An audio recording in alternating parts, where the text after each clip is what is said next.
Hi folks, this is Joy the Hustler. How are you all doing?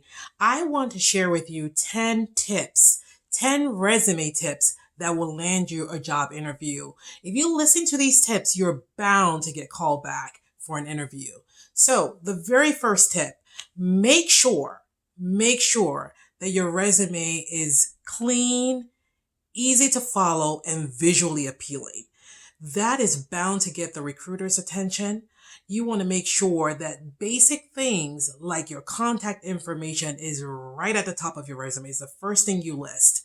Things like your full name. You'll be surprised as an employer how many resumes I get with people just listing their first name and an abbreviation of their last name, like Sandra O. Who is that? I need to know your full name. Okay. So put your full name on there.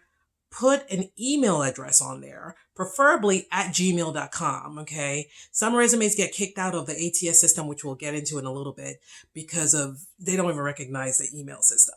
So use Gmail. That's current. It's relevant. Everybody knows Gmail. Use a Gmail account for your email address. Go create one. It's free.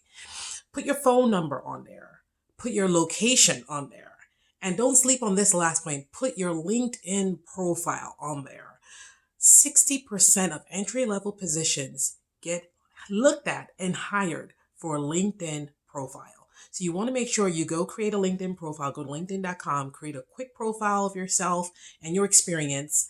Okay, put that on there. So that's the first point, is make sure your resume is easy to follow, it's visually appealing to a recruiter. Take a look at my website, joythehustler.com, and subscribe to the remote job section over there. And also I have the link. I'm dropping that in this video. If you want to see samples of what a visually appealing and easy to follow resume looks like. Right now, all those things are free on my website. They won't be come August 1st. Folks, tip number 2, ensure your resume has 5 key sections, as in make sure it's clear what those 5 sections are. Again, take a look at my templates. You'll see what the 5 sections are. The profile, which I talked about earlier, your contact information, your name. The second area is your professional summary, which just kind of summarizes what you bring to the table job-wise. The third section is your professional experience, all the jobs that you have done in the past and currently that are relevant to the job you're applying to. Okay. The fourth section, your education. And the fifth section would be your skills. Okay. Your skills and any kind of certifications or volunteer work, that type of thing. Okay.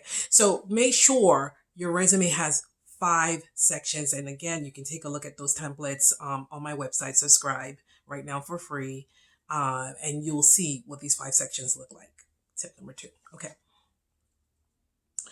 Tip number 3, probably the most important tip.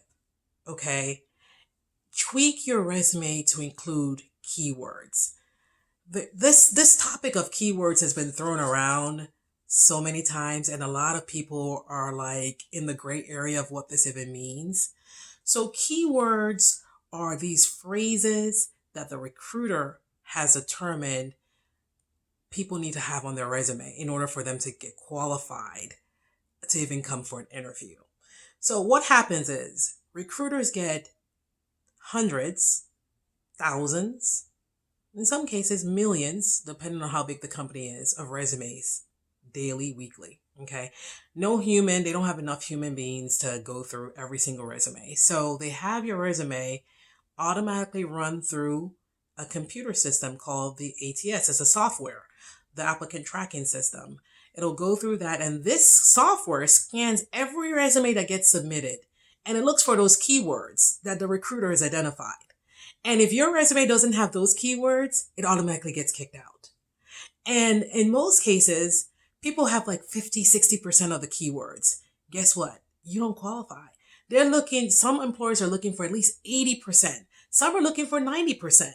Maybe there are only 2 people they want to hire. They want people with those keywords that have 90% of the keywords or above on their resume. So let's take all the oblivion out of this. All right.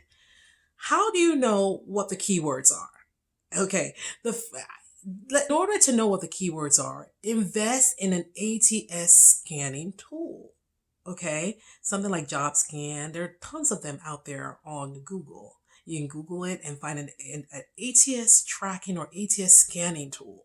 And you can scan your resume yourself to determine how many of those keywords are in your resume. And if you don't meet up, guess what?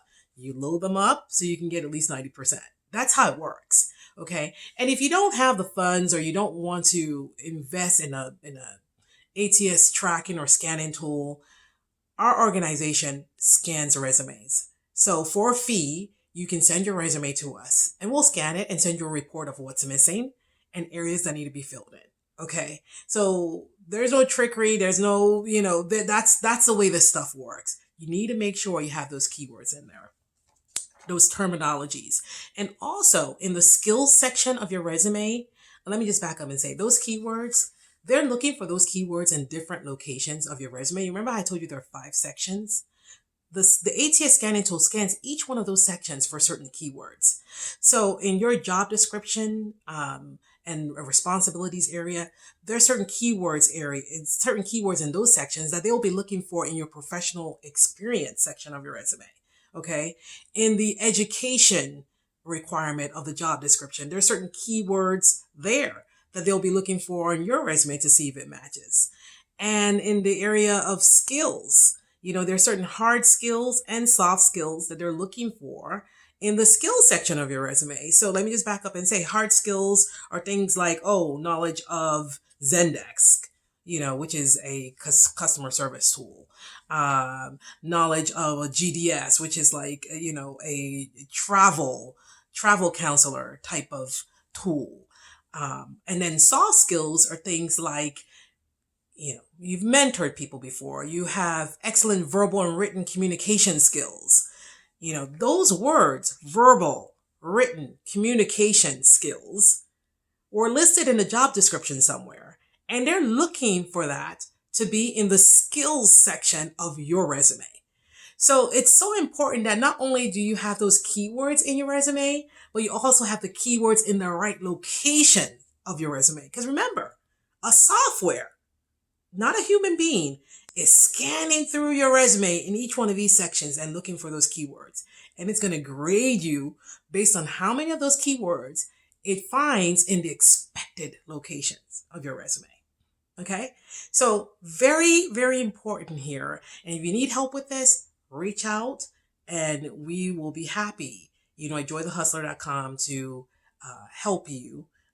Tip number 5, keep it short.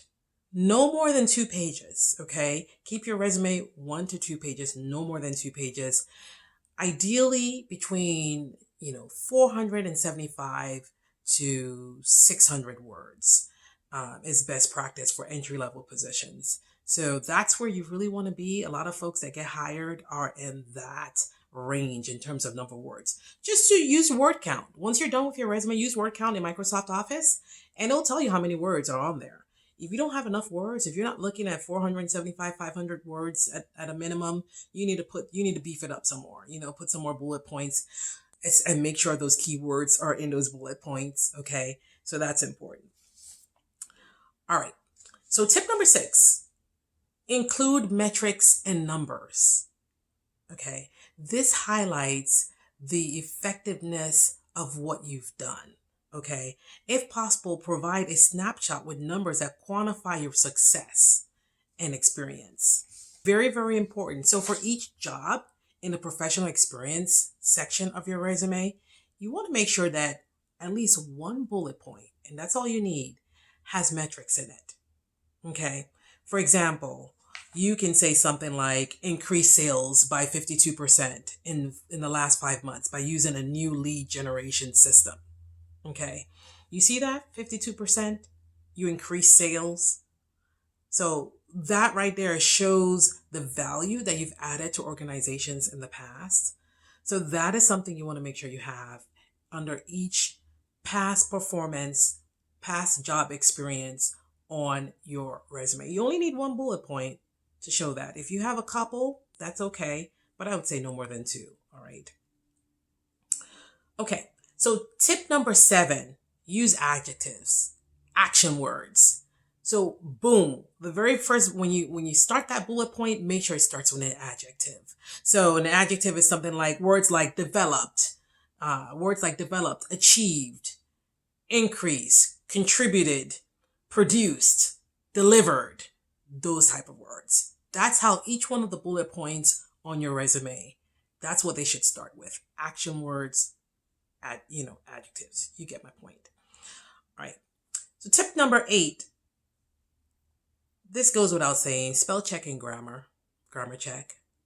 You can use Microsoft Office for that. Spell check the entire thing once you're done. Once you're done reading through it, it looks good.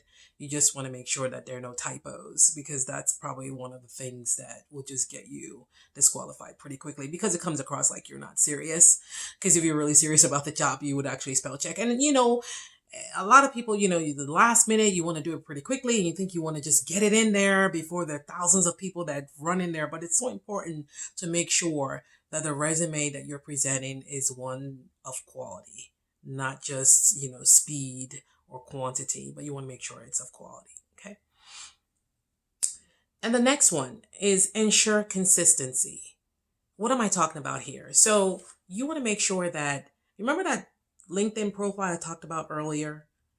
You want to make sure that whatever you have in your LinkedIn profile jives with what's in your resume. So you can't be applying to a job as a travel coordinator, for instance, or someone who books flights, but on your LinkedIn profile, you're a nurse or a CNA.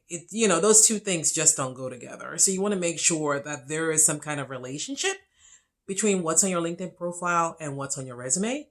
Because believe it or not, recruiters, hiring managers, they do go and check you out. If they're really interested in you, I've done it many, many times. I go and check people out on LinkedIn to see, what they're about a little bit, just to get a little bit of information about them. So they do sneak. And they do go to LinkedIn profile. It is public information. So make sure that those things drive. Also, make sure that, the system that you're using to apply, because every employer has their own, submission process. When they say, hey, attach your resume. A lot of these systems, they take your resume, but then they make you manually input each one of your jobs that you've done in the past and your education. They make you manually type it in. So make sure that what you're typing in matches exactly what's on your resume. Okay, what you're cutting and pasting, make sure it's the same thing. The dates are the same. Okay, make sure the titles are the same. Finally, a housekeeping tip. Once you're done submitting your resume, make sure that you save that resume down electronically on your computer, okay? Put on there the name of the company, the position you apply to, and the date. Because what that does is, down the line, when they call you for an interview, you want to make sure you have the right version of your resume, okay, in front of you. And you want to make sure that you have the company's name you didn't forget, because I get it. When you're looking for a job, you're putting resumes out everywhere. You could have submitted 100 resumes. If you're not saving them down in a certain order and labeling them correctly, you might be interviewing with the wrong version of your resume. So just make sure you do that for your own sanity, and just so you can present your best self in your interview. So I hope these tips have helped you today. I look forward to you landing an interview. Again, subscribe to my channel, and also subscribe to my website, joythehustler.com. I've got a lot of great remote job templates out there, resume templates out there that you can mimic and you can use. And we've got a lot of services we're going to be bringing to you all. Take care. Bye-bye.